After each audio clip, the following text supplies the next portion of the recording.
அப்பா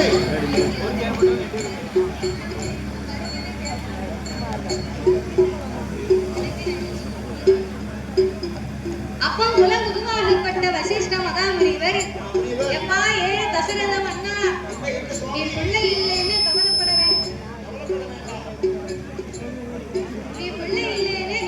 வேண்டாம்ப்பா. புத்திர வாக்கியம் இல்லை என்று யார் சொன்னது? ஒரு குழந்தை இல்லை, இரண்டு குழந்தை இல்லை, 4 ஆண் குழந்தைகளுக்கு உனக்கு 4 ஆண் குழந்தைகளுக்கு யோகம் இருக்கிறப்பா அப்படின்னு சொன்ன உடனே தசரத மன்னனுக்கு வரதே மட்டில்லாத மகிழ்ச்சி. அதே அப்பா ஐயா வசிஷ்ட மகாமுனிவரே, இதுவரைக்கும் நாங்க பிள்ளை இல்லை, ஆனா இவங்களுக்கு 4 குழந்தைகளுக்கு யோகம் இருக்கிறது என்று சொன்னா நாங்க என்ன செய்ய வேண்டும்? தசரதா, எதுவாக இருந்தாலுமே அளவோடு செய்ய வேண்டும். ஏன் தெரியுமா? நீ செய்யக்கூடிய புண்ணியத்தின் மரணாகப்பட்டதை அதிகரித்து ஆகாயம் வரைக்கும் உன் தலைக்கு மேல இருக்குமா அந்த புண்ணியம்.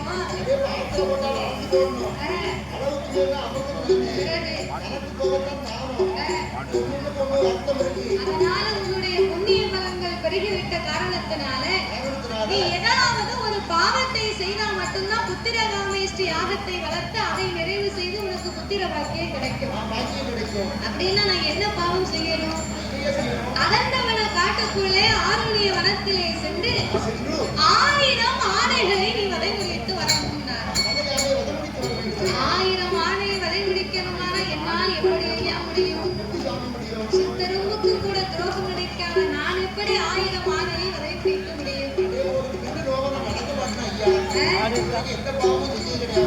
தசரதன் சொன்ன உடனே எப்படி இருந்தாலும் நீ புத்திர வாக்கியம் வேணுமானா இந்த பாவத்தை செய்தால்தான் ஒரு புத்திர வாக்கியமே கிடைக்கும். அப்படி என்று சொன்ன போது அரண்மனம் காட்டுக்குள்ளே சென்று 1000 ஆணைகளை வதை பிடிக்க வேண்டும் என்று அப்படியே நல்லதற்கு அரங்கவனம் சோலை நாடு விட்டு நகரவே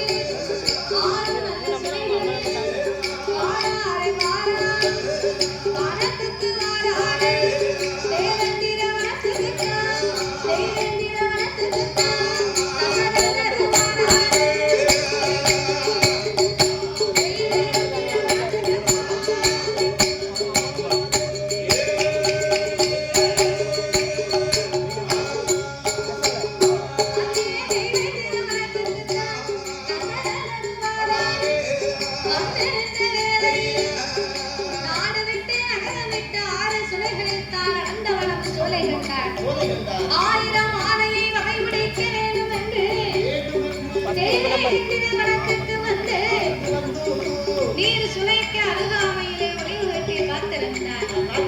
ஒளிவு கட்டி காத்திருக்கக்கூடிய இந்த தசரத சக்கரவர்த்தி மன்னன் ஏன் நீர் சுனைக்கு பக்கத்தில் இருந்தார் என்று சொன்னா, காட்டில் உள்ள மிருகங்கள் எல்லாம் நீர் இருந்து வேண்டுமானால் மலையில் இருந்து இறங்கி இந்த நீர் சுனைக்குத்தான் வரணும்.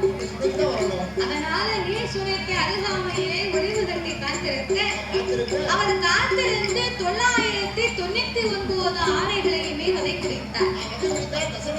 அப்ப 999 ஆணைகளை வதை முடித்த இந்த தசரத சக்கரவர்த்தி 1000வது ஆணை வர வேண்டும் என்று சொல்லி எதிர்பார்த்து காத்திருந்தார். ஒரே ஒரு ஆணை தானே இன்னமும் பாக்கி இருக்கு. புத்திர காமேஷ்டி யாகத்தை வளர்த்தா நமக்கு புத்திர வாக்கியம் கிடைத்துவிடும் அப்படின்னு 1000வது ஆணைக்காகவே இவர் ஒளிவு கட்டி காத்திருந்தார். அப்படி ஒளிவு கட்டியே காத்திருக்கும் போது அருகாமையிலே இருக்கக்கூடிய நாடாகப்பட்டது அது கிஷ்கிந்தாபுரி பட்டணம். அந்த கிஷ்கிந்தாபுரி பட்டணத்தில் அந்த கண்ணமாமுனி அந்த கண்ணமாமுனி அஞ்சனை தேவியும் அண்ணவன் தேவியும் அண்ணவன் தேவியும் அங்கே மனம் அழிந்து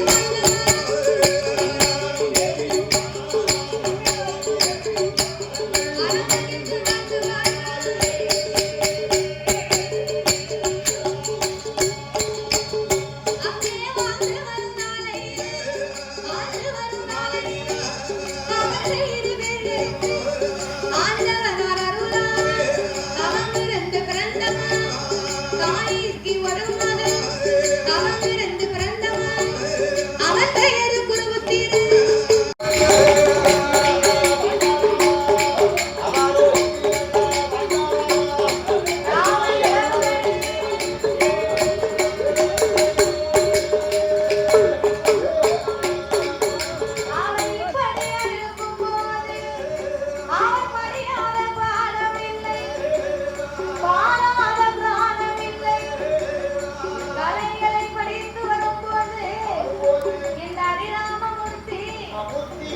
ஆணையச்சம், குதிரையச்சம், அல்லிடப்பு, சிறப்பு தொழில், அச்சமுள்ள பாடல்கள், முற்றணைக்கு பாய்ந்தாரையான ராமன் முன்னுரையை பயன்படுவார்.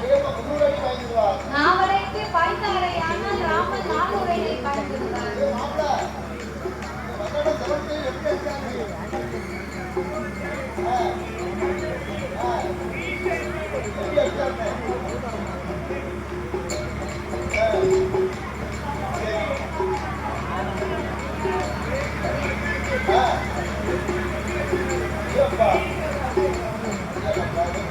அப்படி அடிராமூர்த்தி 16 வயதுக்குள்ளே படியாத பாடமில்லை, பாராத தொழிலும் இல்லை. அத்தனை பாடங்களையும் படித்து முடித்து ஸ்ரீராமமூர்த்தியாகப்பட்டவர் தன் அரண்மனையிலே தம்பிமார்களோடு பயிற்சி வச்சு கொண்டிருந்த அரண்மனையிலே பணி செய்யக்கூடிய பணிக்காரி அவதான் கூலி கிழவி. இந்த வங்காள கூலி கிழவி சுமித்ரா தேவி கைகேயி தேவிக்கு பணி செய்வது வழக்கம். அதாவது அந்த காலத்துல வந்து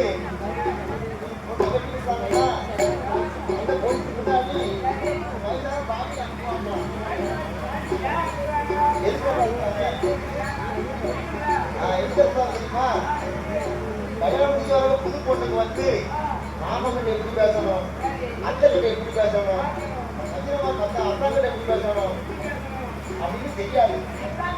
அப்படி தெரியாது. ஆமா ஆமா கண்டிப்பா அதுக்காக ஒரு வயசான பாட்டி சொல்றாங்க.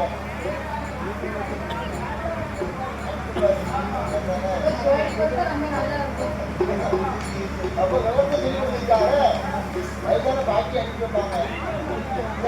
அப்போ அதே போலவே பணி செய்யக்கூடிய பணிக்காரி இந்த கைகேயி தேவிக்கு பணி செய்து கொண்டிருக்கக்கூடியவ மந்தார கூலி. கிழமைக்கு கூலின்னு ஏன் பேர் அவருக்கு வந்து குறுக்கு வந்து கூணாதான் இருக்கும்.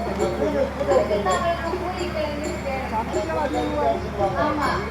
அப்ப இந்த மந்தார கூலியானவ அரண்மனையிலே பணி செய்து கொண்டிருக்க அரிராமமூர்த்தி அந்த மந்தார கூலியோட குறுக்கையும் பார்த்தார்.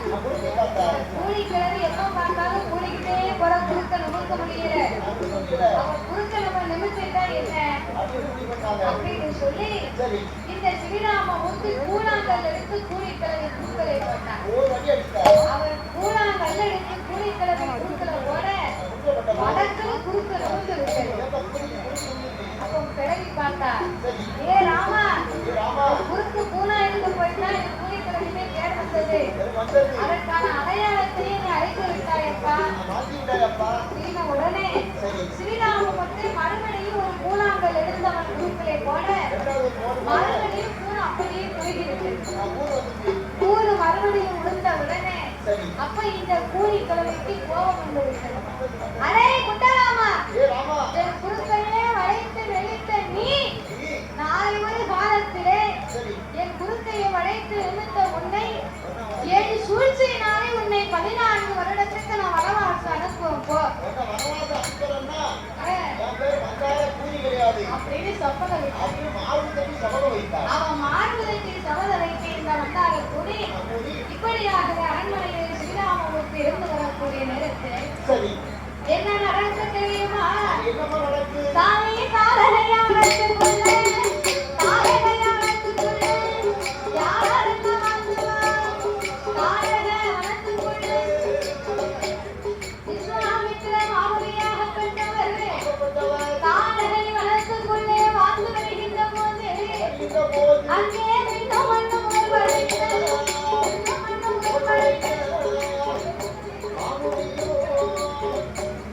பெண்ணும் அந்த முகழ்வரை விஸ்வாமித்திர மாமுனியும் உலகத்தை காப்பதற்கு ஒரேயாக வளர்த்துவார். வளர்த்து வரும் நாளையில அங்கே படித்து சாஸ்திர மாம்சத்தை கொண்டு போடுவது எச்சியை துப்புவது இப்படியாக யாகத்தை புண்ணியமானதை அசுத்தமாக்கி கொண்டே வந்தார். இவரை எத்தனையோ முறை இந்த விஸ்வாமித்திர வளர்த்து பார்த்தார். அவனால முடியல. இந்த தாடக அசுரனை அழிந்தால்தான் இந்த அக்கினி யாகத்தை நம்மளால நடத்த முடியும். முடியாது. நம்மளால முடியாது. அசுர அரக்கையை வதைமுடிப்பதற்கு அரிராமமூர்த்தி வந்தால்தான் வதைமுடிக்க முடியும். அப்படி என்று சொல்லி அவர் தாரகையான மனத்தை விட்டு அயோத்தியாவை வட்டத்திற்கு தசரத மன்னனை பார்க்க வருகிறார். தசரதர் சக்கரவர்த்தியை பார்க்க வந்த உடனே அரண்மனை காவலர்கள் எல்லாம் அவரை வருக என்று வரவேற்று அவர் ஆசனத்தை எடுத்து போட்டு அவரை அமரச் செய்த மற்றும் விவசாயங்கள் எல்லாம் செய்ய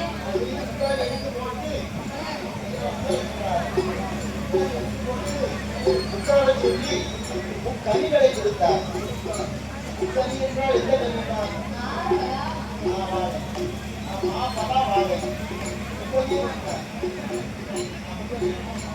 முக்கனியை கொடுத்து அந்த விஸ்வாமித்திர மாமுனியை பசியாக்கி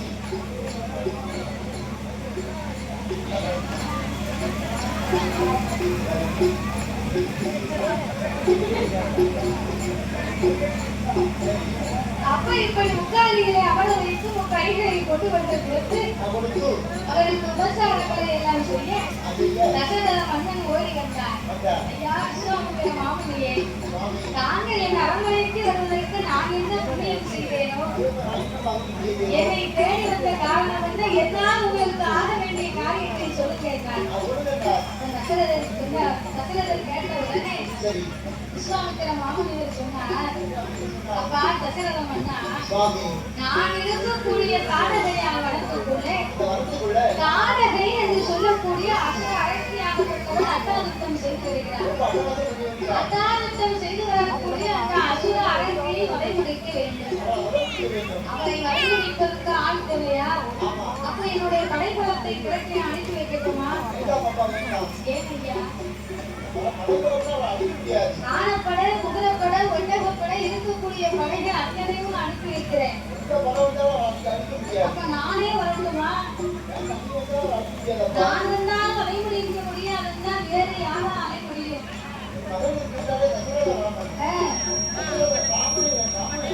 அரிராமமூர்த்தி வந்தால்தான் அந்த காடகையை வதைமுடிக்க முடியும். அப்படி என்று இந்த விஸ்வாமித்திரர் சொன்ன போது மனசே கேட்கல. கண்ணிலிருந்தும் கலங்கி மனசுக்குள்ளே ரொம்ப கலக்க முடிகிறார். என் ஸ்ரீராமனை புரிந்து நான் சிறிது நேரமும் இருந்தது இல்லையே, ராமனை புரிந்து நான் அனுபவமும் இருந்தது இல்லையே, அதனால என் ராமனை எப்படி நான் உங்களோட அனுப்பி வைக்க முடியும்? அவனோ ஒரு சிறு குழந்தை அல்லவா, அவனால எப்படி ஒரு அசுர அரசியை வதைமுடிக்க முடியும் அப்படின்னா, அதனால நீங்க வேற ஏதாவது படைபலத்தை கூப்பிடுங்க, நான் கூட வருகிறேன். அரிராமமூர்த்தியை மட்டும் என்னால் அனுப்புவதற்கு மனம் சம்மதிக்கவில்லை ஐயா அப்படின்னு சொன்ன உடனே விஸ்வாமித்திரர் சொன்னார், அப்பா தசரத மன்னா, இன்றைக்கு உன் மகன் கன்னிராமனாக இருக்கிறார். கன்னிராமனாக இருக்கக்கூடியவனை என்னோட அனுப்பி வைத்தையானா நாளைக்கு வரும்போது அவனை கல்யாண ராமனாகவே உனக்கு திருப்பி தருகிறேன். அப்பவும் அவருக்கு மனசு கேட்கல. அந்த நேரத்தில் யார் வருகிறார்? குலகுருவாகப்பட்ட வசிஷ்ட மகாமுனிவர் வந்தார். நடப்பதை பார்த்தார். ஏ தசரதா, தன்னுடைய மகனை தனக்கு உபகாரம் செய்வதற்கு ஒரு அசுர அரசியை வதைமுடிக்க அழைத்தாரையானா அவரோடு அனுப்பி வைப்பதில் உனக்கென்ன மனச்சக்கரம்? கண்டிப்பாக நீ அவரோடு அனுப்பி வைக்கத்தான் வேணும். ராமனுடைய அவதாரத்திலே அவர் செய்யக்கூடிய உபகாரங்கள் மக்களுக்காக இன்னும் ஏராளம் இருக்கிறது. அதனால நீ அனுப்பி வைக்கிறோம்னு சொன்ன உடனே அவர் குலகுருவுடைய வார்த்தைக்கு மறு வார்த்தை இல்லாமல் ஆட்டமென்றே சம்மதித்து அப்படியே நல்லதென்று சொல்லி அரிராமமூர்த்தி அனுப்புவதற்கு ஆட்டமென்று சம்மதிக்கிறார். ராமபுரானுக்கு சரின்னு சொன்னாலும் இந்த லட்சுமண பெருமாளுக்கு மனசே கேட்க மாட்டேங்குது. ஏன்னு சொன்னா அண்ணனை விட்டு தம்பி ஒருபோதும் விருந்தது கிடையாது. தம்பியை விட்டு அண்ணன்மார்களும் ஒருபோதும் விருந்தது கிடையாது. அப்ப லட்சுமண பெருமாளுக்கு அண்ணன் இல்லாம நம்ம எப்படி இங்க இருக்க போறோம்? அப்பா அரிராமன் எங்க இருக்கிறாரோ அதுதான் எனக்கான இடம். அதனால ஸ்ரீராமனோடு நானும் போக போறேன் என்றார். அவருக்கு துணையாக அனுப்ப வேண்டும் என்று அவர் அப்படியே ஆட்டம் என்று சம்மதித்து அந்த